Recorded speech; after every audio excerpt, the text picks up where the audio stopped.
Yo, yo, yo, what's happening, people? Okay, so I want to talk about Buffy the Vampire Slayer and Angel. Well, not quite exactly. I actually want to talk more about Angel. So I just recently watched Buffy the Vampire Slayer Season 5 and Angel Season 2, and I want to talk about both of them, but not in the same video because the last time I did that ended up with a ridiculously long video. So I'm gonna try and avoid that this time around, and just talk about Angel Season 2 for now, and then Buffy the Vampire Slayer Season 5 in another video. I think I'm probably gonna have more to say about Buffy Season 5, but yeah, there's a lot happened there. But anyway, let's talk about Angel for now.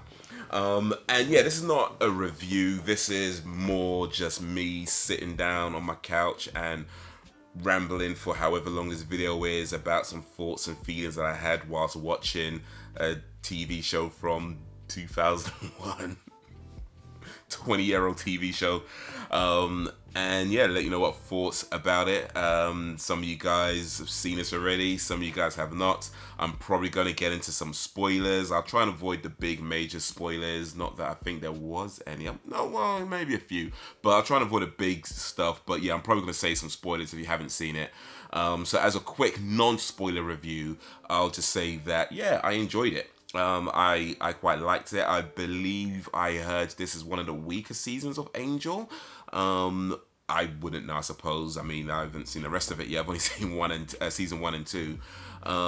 And I quite enjoyed it. I think I would say, I don't know if I preferred it to season 1. Maybe bits here and there, but I think I feel the same way for the most part. Maybe if I had to choose, I'd probably give season 2 the edge. Actually, I think I'll probably give season 2 just the edge over season 1. But I think I probably like them about the same as each other. I really liked what they did with Angel's development in season 2. How, he started off as he's always been, this kind of brooding vampire, sits in the dark and wallows in self-pity type person. But he saves people to redeem his soul. He kind of went from that to, I don't know if embracing his dark side is the right way to describe it, but certainly going more into his dark side. Even though he never actually lost his soul, he just kind of saw. I guess it's one of these things where it's like, just because you have a soul don't mean you're going to do good things, right? There's plenty of people with souls that do plenty of bad things. And with Angel, it seems like he was just kind of pushed too far. In fact, you know what? Let me ask a question. Did Angel do the right thing? That's my question. Did Angel do the right thing? And I'm going to try and explain what I mean by that, although I'm sure some of you probably already know what I mean. So his character has this kind of arc of, the brooding hero, and going more into the dark side and then coming back out of it. And certainly by the last half, or maybe the last quarter of the season, he takes more of a back seat in terms of the running of the detective agency. He's still a main character in the story, of course, but he's taken more of a back seat and letting Wesley shine a bit more, letting Gunn shine a bit more, letting Charisma letting Cordelia shine a bit more, and even Lorne, who's really more of a what's the word? I guess co-star in the whole thing. Even he became more of a lead or more of a main character towards the end. But Angel had this kind of development of going to the dark and leaning into the dark and even firing his team so that they won't stop him from going there. And you have this organization, Wolfram and Hart, is a law firm, who pretty much have been set up to facilitate all these evils in the world. And in fact, I believe I can't remember his name right now, but the main guy, the one that gets killed in the end, well, not even the end, in the middle of the season, when he's there as an afterlife entity, he says something about them being there to, they exist as evil because the world needs evil. And so you have this organization that's there to do bad things. And they've been doing bad things since season 1, probably even long before season 1. And you have these guys like the dude's name, I can't remember right now. Lindsay, the lady, bloody hell, man. You know who I'm talking. Yeah. And all the senior partners, and they've facilitated all this evil in the world, and in particular with Angel, they brought back Darla, tried to get her to get him to turn back to, losing his soul, with the whole thing there. That doesn't happen, but then they tried, then it gets, flipping out, man. Bloody hell, names. You know what it is. Like you watch a show and you know everybody's name where you're watching the show, and then it's like we have to actually remember the people's names. Juliet Landau. Flipping out, but her character. And by the way, big up Juliet Landau. She is Landau. I'm not sure if I'm saying her name right. I'm sorry if I'm not. But big up Juliet Landau. She is awesome. From even from Buffy to here, like the way she portrays Drusilla. There you go. Finally got it. Incredible. She is absolutely incredible. She is legit my favorite character right now. Even though I forgot her name for a few seconds, she's still my favorite character throughout this whole thing. She is awesome. But it got her back to turn Darla to a vampire again. So they had this whole thing of creating chaos, and it got to a point where they did all of that. They brought them back, and they even told them to go cause this massacre, but the massacre that they wanted to do turned out to be on these lawyers. And Angel had the opportunity to save these lawyers from being killed and or turned. He had that opportunity. He was right there. He was invited into the house. He could have stopped it, or at least attempted to stop it. He could have done that, but chose to close the door. And just said something like, I can't seem to care. It was the same words that was said to him. Yes, I just can't seem to care. And that was a really interesting moment, because it was like they did not pull any punches. They could have had him do the last minute hero thing, and that would have been fine, right? But doing it this way for me felt like it created a moral ambiguity as to whether or not he did the right thing, because when he goes back and tells his team, they say you went too far. Gunn says he went too far. Wesley says he went too far. Cordelia says he went too. They all in agreement that he went too far. And that's when he fires them, because they felt like he was going to this really dark place, and he was like, well, yeah, they're the only ones standing in his way getting it. So yeah, you guys gotta go. So I'm gonna go to this dark place. But did he do the right thing? Because on one hand, he really didn't do anything wrong. I mean, fundamentally, he's under no obligation to save them or to do anything. Not really. He has no moral obligation, or moral, what's the word I'm looking for? Well, yeah, obligation, that would do. But he doesn't really have any real moral obligation to save them. Not even just the fact they've done all these bad things, just as any individual. Like, if you saw something happening, you are not obliged to do something. You're putting yourself in danger as well, right? So you are not obliged to do anything. Also, there's lots of things he could have done. He could have joined in and killed them. He didn't do that, right? He didn't do that. He could have. There's lots of things he could have done. But the point is, what he did do wasn't, strictly speaking, the wrong thing. But it wasn't the right thing either. He effectively let the two vampires, Drusilla and Darla, have at these people. They could have killed them. They could have turned him. They could have created worse problems for him than there already was. They chose to kill all but two of them. But Angel let that happen, knowing that was a very real possibility that that's what they were going to do. He could have stopped it, but didn't. So, what do you think of that? Do you think he did the right thing, or do you think he did the wrong thing? I feel like he did both, the right thing and the wrong thing, and that's why that's to me creates that moral ambiguity as to which would have been the better choice? Would it be more noble to save them, knowing that if he did save them, they're very likely to keep creating all these problems for him and other people?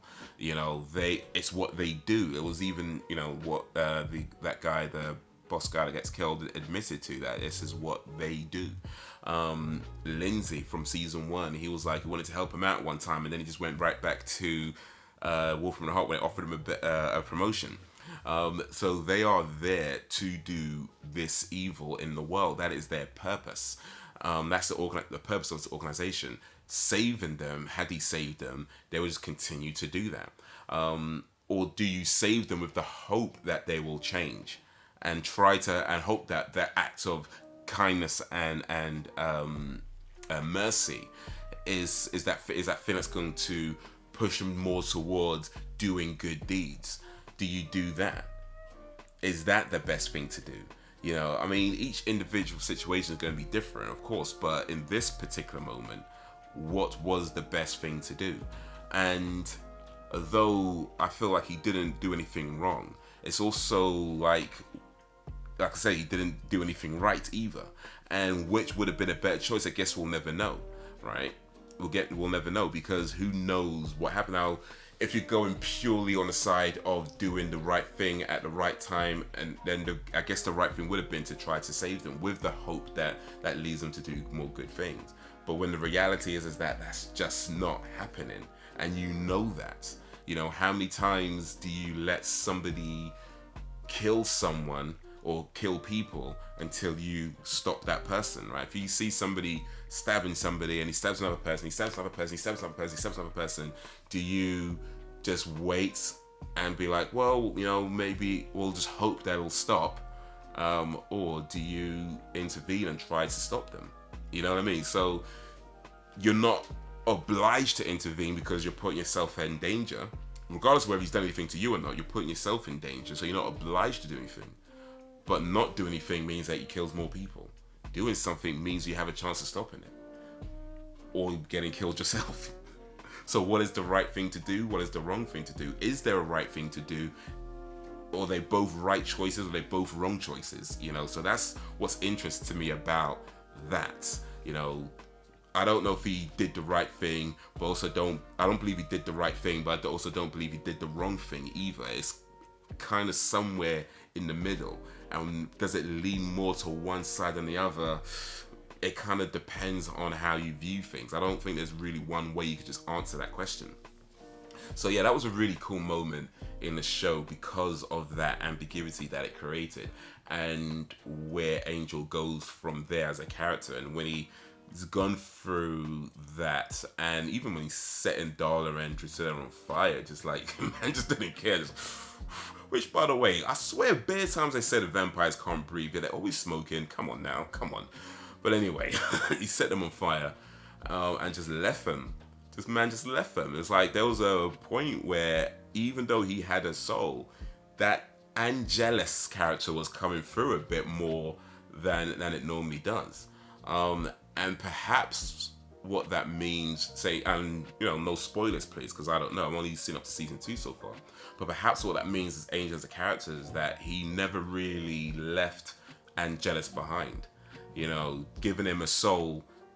In fact, you know what, come to think of it, I don't think he did actually, because when they brought Darla back, after a while she started to feel it, and Angel said something about you'll start feeling it more. So it's not so much they just become good because they got a soul. It's more so that when they don't have a soul, they don't feel the remorse of all the evil and all the bad things they're doing. Whereas when they do have a soul, they remember all the stuff, or eventually they start to remember all the things they do. And because they now have a soul, they have a conscience, so guilty conscience, bad conscience, that sort of thing, good conscience, bad conscience. And all the bad things they do kind of weighs on that, so they feel it more, and perhaps that's what is happening. I don't know if they've explained that very specifically, but I think that's what they meant when he talked about soon you're going to remember. So I guess in essence, at least the way I'm understanding it right now, and please, again, no spoilers. I'm going to spoil season 2, but you can't spoil season 3 for me. That's how this works. I guess in essence, what it means, at least what it means to me, is Angelus, or the bad angel, that they could refer to as Angelus. He is still there. He never left. That guy is there. That's who he is. It's just he can't bring himself to keep doing it because he feels the pain and the guilt a lot more than he would have when he did not have the soul to feel that. So I guess when all that anger was building up, that's when the Angelus side of him started to come out more. And although it just didn't direct it towards the people, it's directed towards, kind of directed towards Wolf from the Heart people, but not regular, just anybody people. It was just the people who done him wrong. So yeah, I liked what they did with Angel. I liked the development that Angel went throughout the season.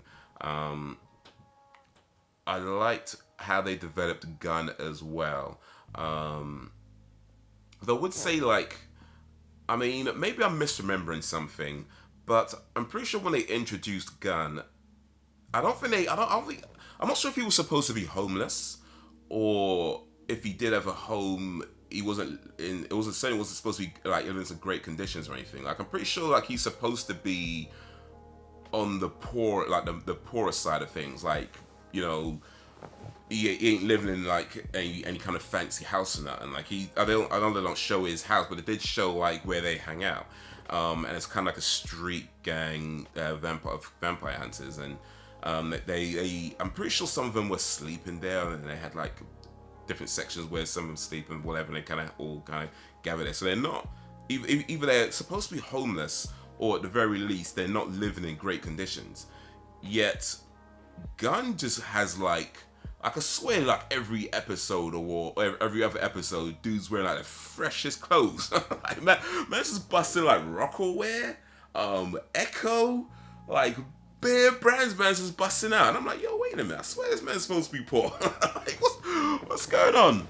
What's going on? Is this how poor people are in LA? Just wearing all these brand clothes, fresh, clean brand. I was yo, my man's doing alright, who you?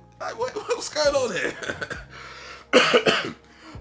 But yeah, that minor gripe aside, it's 2000s television. I get it. This is how things were back then. But yeah, that minor thing aside, I liked what they did with his character, and in particular, I liked that they gave him more stakes because he has this crew that he used to roll with. He's rolling a bit more of Angel now. He had this crew that he used to roll. He's still responsible for them. He still knows people in that area. And because he's been more with Angel, they kind of look at him as, left him for the high life. Even though that's not quite what happened, I know. But that's kind of how they were looking at it, when he sees them again. So there's this kind of almost distrust that his old friends have of him now, that he has to earn back. And he does to a degree, but then he had to choose between helping Angel now or helping them out now, and he chose to go with Angel. And then he said, oh yeah, wait for me until I get back. But then by the time he got back, one of them already been killed. And he's like, why didn't you wait for me? He's like, bro, we've been waiting on you for months. And that, I feel like they don't really emphasize this, but that I feel like that's something that's going to weigh on him, because he has this responsibility that effectively he's been neglecting all this time, but he also knows he can do more in a sense in more good in a case of getting rid of vampires and demons and stuff if he's working with Angel. So there's this balance between I can do more with Angel, but these guys need me as well. So where's that line drawn? Where's that balance drawn? I hope that's something they explore more in season 3. No spoilers, please. But that to me is a really interesting character arc, because they didn't, it kind of happens, but they don't really emphasize that's what he's thinking. So I'm somewhat speculating here a little bit, but that's something I'd like to kind of see develop more, that kind of trying to figure out where that balance and where that line between having a crew that you're responsible for that need you, that still look to you, but knowing that if you're over here, you can do more of the greater good.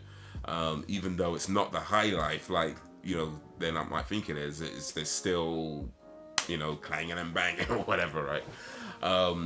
But it's just they can do more here than he can do there, but then they still need help. And where do you draw that line? How do you walk that line without people dying? Or can you walk that line without people dying? And if people die, how much responsibility is that on you for not being there versus them for not being able to handle situations that they're in? You know, so it's always going to be, there's always that moral ambiguity as well of like, what is the right choice? And by the end of the season, you know, he said something about going back to help his friends, but then at the last minute he comes back and jumps in the car and he's off with Angel again. So again, they don't really explore all those much more, all that much. But so I'm kind of speculating now that's there, and perhaps maybe we'll see some of that in season 3. But like I say, we'll see. In fact, you know, speaking of Gunn, actually, I did accidentally come across a spoiler for Gunn because I was searching it online. I was searching his name online, trying to see the actor Jay August, and trying to see what other stuff that he's done. And yeah, some spoilers came up of what happens to Gunn. I'm not gonna say it now. I mean, if you watched season 3, 4, you probably, I don't know what season it happens in, but yeah, something happens to Gunn. I'm not gonna say. All I'm gonna say is that yeah, I know what happens to Gunn, or I know one major thing that happens to Gunn at least, and it sucks that I know before it happens, but that's what you get for searching stuff online. You know what I mean? You expose yourself to you expose the potential of spoiling plot points or plot stories.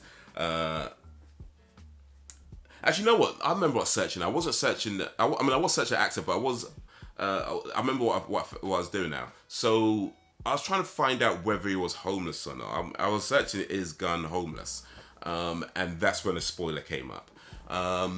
Because I'm pretty sure like he was supposed to be homeless, or at the very least, I couldn't find it online, by the way. That question was not answered to me online, but I did get an answer that I was not looking for. It's like, oh, flipping hell. But anyway, so I know what happens to Gunn. I just can't remember whether he was supposed to be homeless or just lived in these real terrible conditions. But I'm sure he was not rich. Dude was not. He didn't come across as somebody who could be buying like designer clothes, you know, every week or whatever, and just like wearing fresh clothes every week. It's like, bruh, come on. Excuse me. So yeah, but overall, I liked what they did with Gunn. He was a cool character, and I still feel like Cordelia was a little bit underdeveloped. That being said, they did develop her a lot more than they did with season 1, in my opinion. But I do feel like it still feels a bit underdeveloped for me, and perhaps because I've been watching Cordelia. But I'd say I've been watching Cordelia since high school. Probably shouldn't raise it that way, but yeah, watching Cordelia. Since she was in high school in Buffy, and until now, and it just feels like she should be further along in her character development than she is. So, but it is good at least that they developed her more in this season than they did with the last season. So she had that whole thing about wanting to help Gunn and really being insistent on helping him and being there. And I feel like for somebody like Gunn, having something like that is important because he's this type of character. At least he comes across the type of character that, he's so used to being the guy that everybody looks to and being, the one in charge and the one that makes decisions, the one that everybody kind of counts on, that when you do that for a long time, you sometimes, very often forget that you need help as well. And you kind of convince yourself that you don't need help because people come to you for help, yeah? So you can't really let it be known that you also need help. So you convince yourself that you don't need help. So you're constantly telling people that you're fine. You're constantly telling people that you've got it. You're constantly telling people that you don't need help, or you can do this, or you can handle this, or whatever, even though deep down you know that you do. So somebody coming along and insisting that they're there for you, I feel like that's an important part of both their developments as well. So yeah, that was a really I think it was a really cool addition. Although they didn't really do it much. I think they did it for showed it for a few episodes, and then it kind of drifted away. I'd have to assume that she's still watching his back. They're just not mentioning it so much in the later episodes. But yeah, also with Cordelia as well, her development as an actress, and seeing the acting world and what they're making her go through, and the things she has to kind of hoops she has to kind of jump through, which is very much how real acting can be as well. But what's interesting and sad and tragic about that is, so she plays. There's a part where she's going for this audition, going for an advert rather, and they're making her wear like the bikini, and the director of the advert's like, I want to see cleavage, and you need to make me think that I want to have sex with you, and that kind of stuff. And he's really kind of like blunt and to the point, which I can imagine there are people like that in real life in the acting world. I can't say I've had that personal experience. Nobody's told me to show more cleavage when I've been to auditions. But I can imagine that sort of person does exist, especially back in 90s, 2000s, and that kind of era. So it does feel to me like a very real depiction of things that can happen in that world. But then also,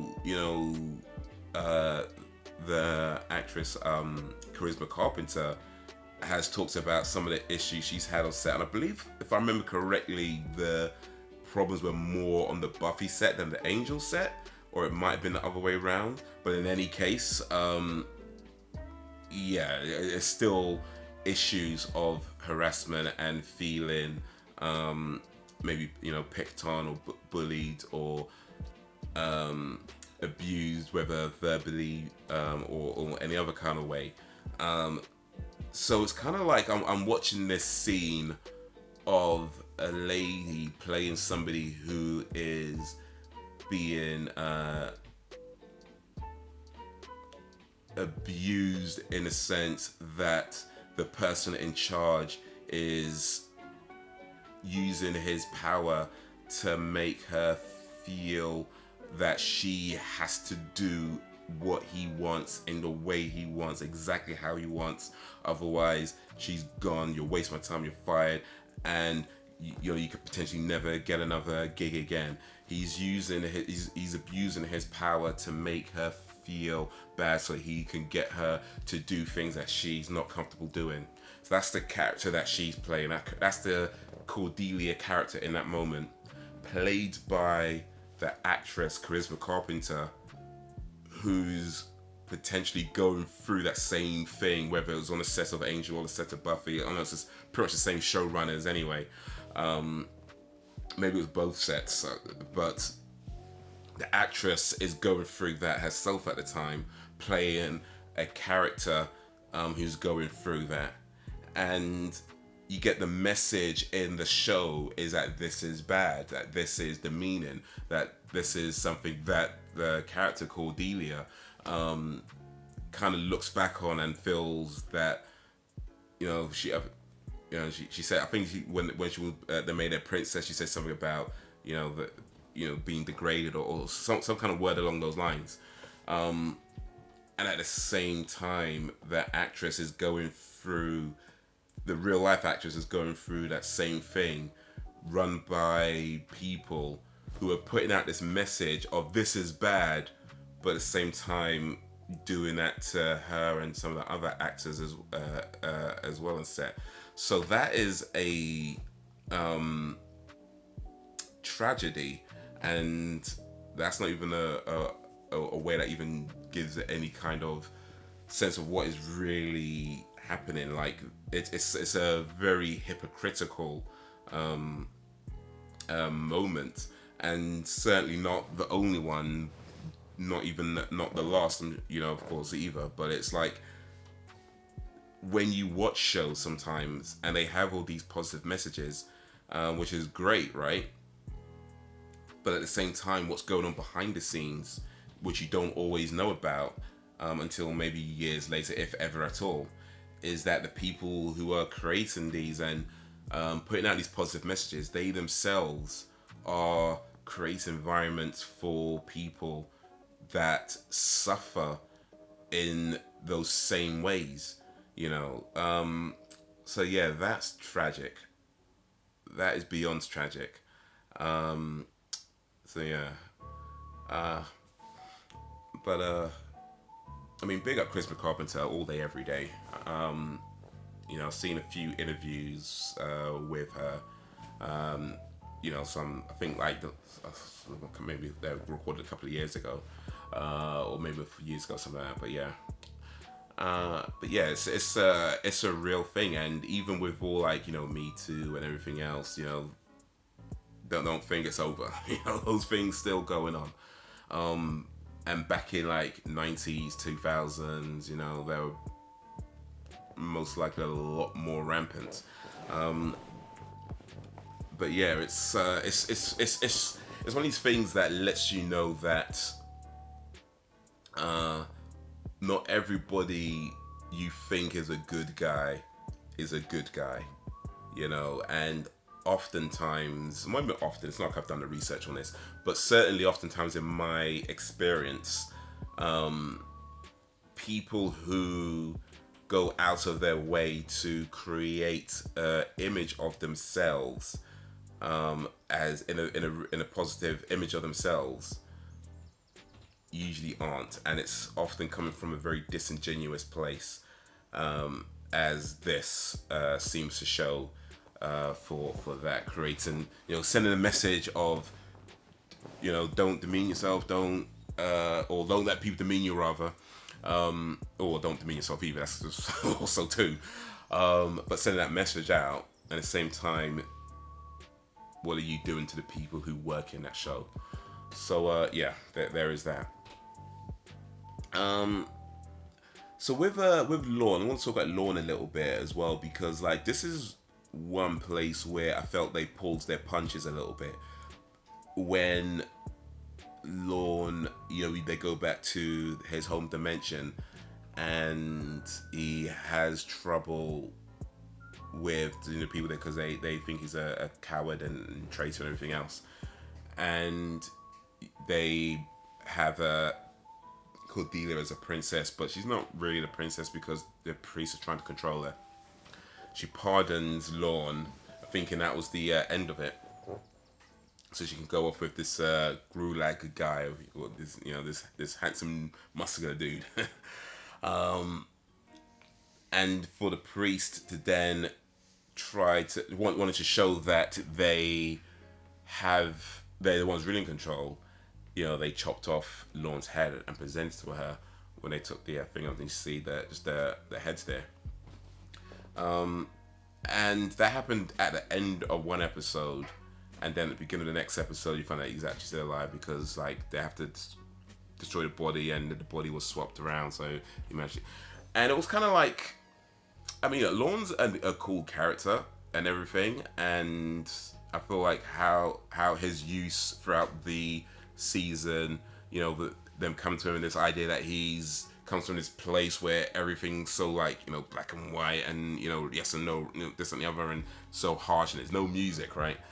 And he finds himself in Earth, and he creates his bar, and he could read people in by listening to them sing, and he could read their auras or something. So I like the character and what they did with him. But that felt like a moment where they should have let him die, because it was so unexpected. It looks like everything was fine, and then boom, he's dead. I'm like, shit.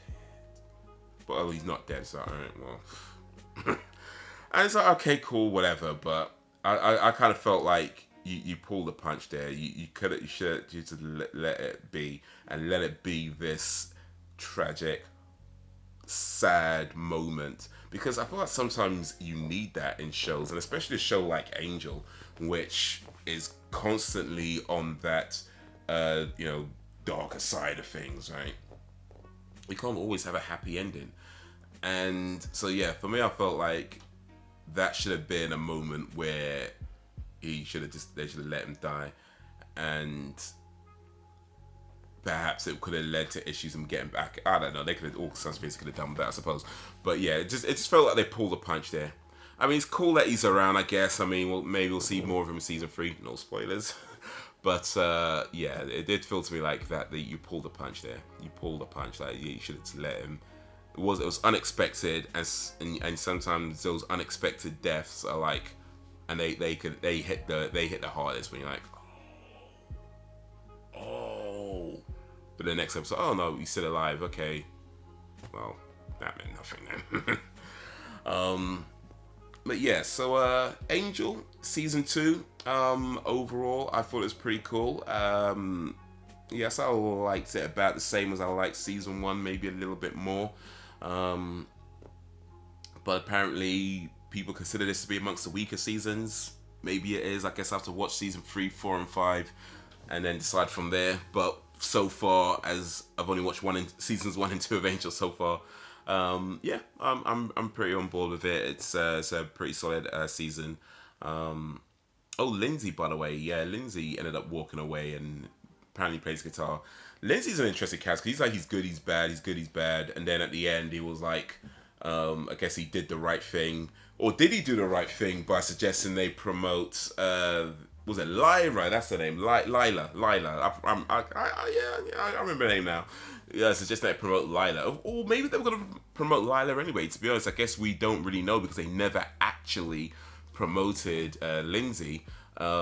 We just kind of assumed that they were going to do it, and he assumed that he was going to be the one they chose, and she assumed they was going to be the one they chose, but they never actually said they were going to promote him. So he had that whole interruption before they announced it officially, and suggested that they promote Lila instead because she worked hard, blah, blah, blah, blah, blah. And it ends up walking away from the company. Are they going to let him walk?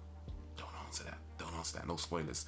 But are they going to let him walk and just go home and, live a quiet life for the rest of his days? Or does his contract extend beyond just his duties at Wolf from a Heart? Like, Hallam? Oh, Hallam? That guy. The guy that was in Lost.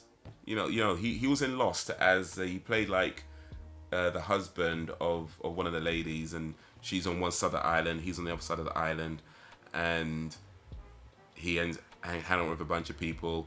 But yeah, that guy,